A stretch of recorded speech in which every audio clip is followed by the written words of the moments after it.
ဘဝတစ်ခုကမှောင်ကြတော့မယ်သိခြင်းတရားနဲ့ရင်ဆိုင်ရတော့မယ်ဆိုတဲ့အချိန်ဟာတဏှာစရာအကောင်းဆုံးအချိန်တဏှာစရာအကောင်းဆုံးအချိန်သူကိုဘဝစည်းစာရောက်လာပြီဆိုလို့ရှိရင်တော့ဘဝတစ်ခုအဆုံးသတ်ကြရမယ်အဲ့ဒီအဆုံးသတ်ရခါနေ့အချိန်ရောက်လာပြီဆိုရင်တဏှာစရာအကောင်းဆုံးအချိန်ဖြစ်လာပြီဒီထဲမှာ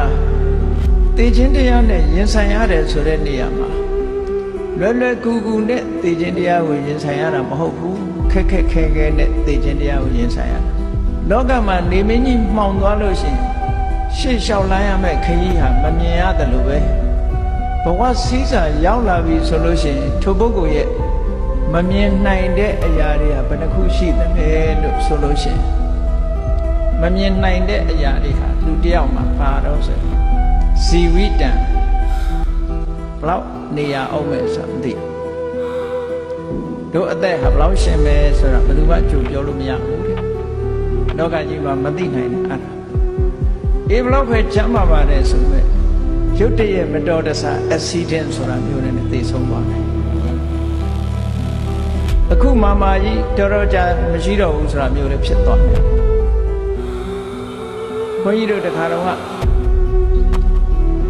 လွန်ခဲ့တဲ့6နှစ်လောက်ကမေမြို့တက်သွားဘုန်းကြီးတစ်ပါးနဲ့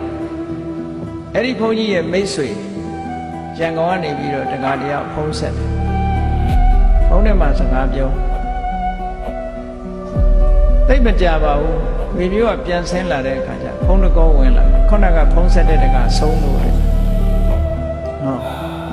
မယုံနိုင်တော့အဖြစ်ပြမျိုးတွေပေါ့ဒါကြောင့်မို့ဇီဝိတလူတစ်ယောက်ရဲ့တက်တန်းဘလောက်နေရမယ်အသက်ဟာဘယ်၍ဘယ်မြတ်ရှည်လျားမယ်ဆိုတော့မသိနိုင်ဘူးနေဝင်ချိန်မှာစခန်းဝေးတဲ့နေရာရှောက်လန်းရတယ်လို့ပဲဘာတွေတွေ့မယ်လမ်းပေါ်မှာဘာတွေရှိနေမယ်ဆိုတော့မသိနိုင်တယ်လို့ပဲကိုယ့်ရဲ့